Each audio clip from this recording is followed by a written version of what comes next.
I'm somebody, for example, with a lot of repressed pain, for example, and I have not addressed the elephant in the room because, and it is affecting my life. I could be anybody. I could be an athlete. I could be somebody in finance. Just saying.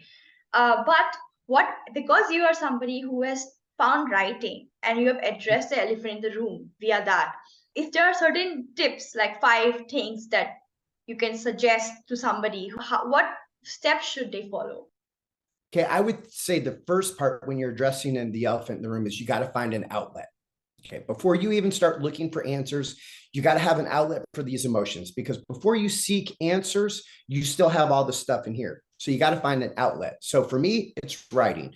It could be soccer for somebody else. It could be whatever, whatever that outlet is. But you got to get those emotions out in a way where you're just not holding it.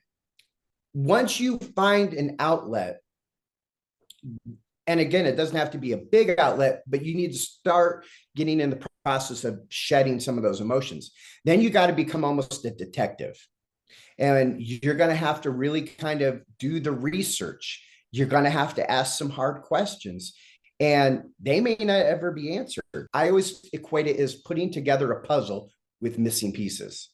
So no one wants to put together a puzzle with missing pieces, but if you start having an outlet, you start putting together that puzzle, and then you kind of come up with your top 3 issues, right? These issues. So what are my top 3 that's really burdening me? And then kind of find those answers and do the best you can. And it's not going to be quick.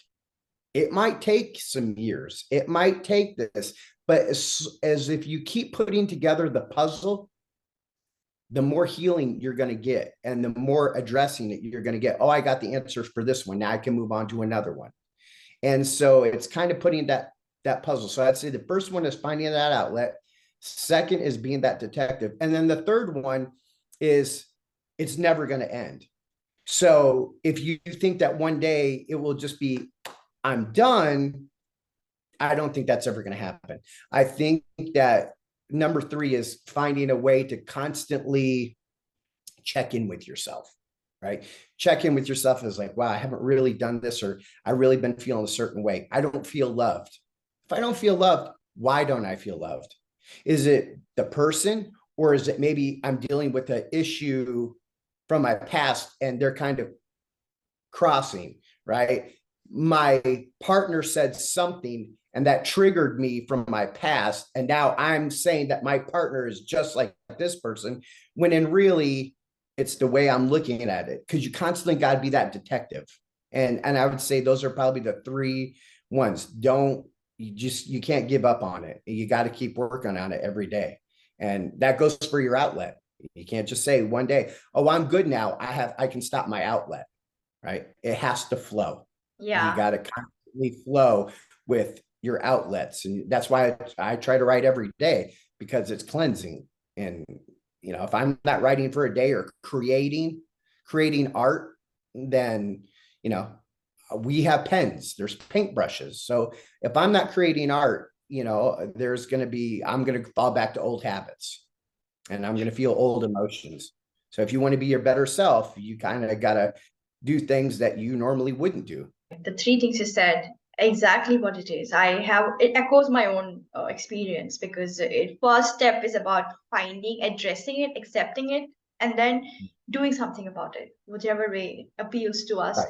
And I feel like to make it into a full circle, in your case, whatever experiences you had, all the pain and the sadness and everything, it's like it shaped who you are, and it has given birth to your writings and poetry. I feel like without all the pain, or that all the experiences you had, you wouldn't be who you are already now. I think that is the blessing I in know. disguise. Yeah. I tell myself that every day. I had a student ask me, they're like, oh, being a writer must so be great and everything else. And I said, if someone told me this is what I had to go through to be a writer, I said, I wouldn't do it. The pain was too much, right? Yeah, I don't yeah. want to be, I would rather do something else, because this journey wasn't an easy journey. And they're like, but you're good now. And I go, yes, now I'm in a good place. but it was filled with a lot of peaks and valleys, and more valleys than peaks. So it hurts. And I've only gotten to a good place in the last 5 years, but I don't know if I would have signed up for 40 years of pain. I don't know. That's a rough one. And I always think to myself this way, and maybe it's the negative self-talk, Yeah. because I'm still always trying to get myself out of that. And I said, boy, I never would do this. I never would go through what I had to go through to be it, but everybody likes it. But it hurt along the way. And I don't know if I would do it again.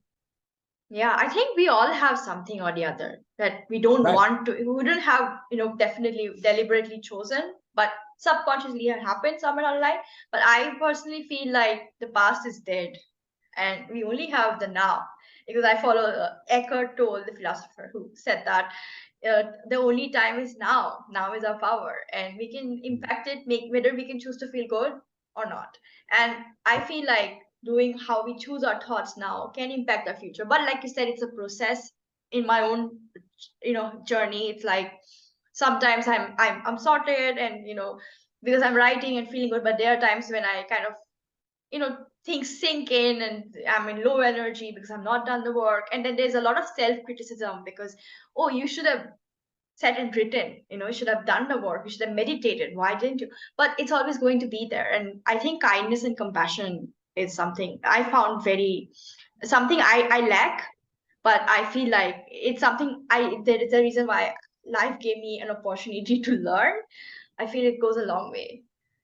Oh, Yeah. absolutely. Yeah. That negative self-talk is so hard to break. And I recently just did a post on negative self-talk where we just get in the habit of just having this negative self-talk all the time. And yet we're the ones, we don't need to dump on ourselves anymore because there's going to be plenty of external people pointing out our bad things. Oh, well, you should have done this at work, or you should have done that.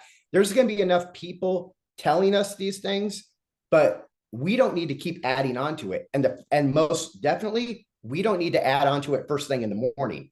We don't Yeah. need to look in the mirror and start finding fault. Oh, I got a gray hairs, or oh, I got this, and I should have done this. Like you said, I should have meditated, or I should have done this. We don't need to wake up in the first part of the morning and just look in the mirror and just fault find, because that's Yeah. going to set us up for failure.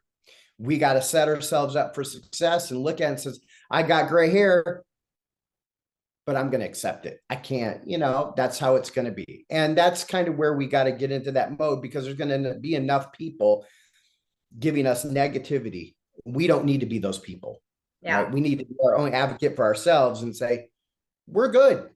Yeah, Yeah. we have, yeah, we have bad things, but you know what? We can get to them, and we don't need to focus on them. We can Yeah. focus on the good things that we got today. But you know Exactly. what? That's hard to break. It's easier said than done, because everybody looks at the mirror and sees faults. And Yeah. that's all.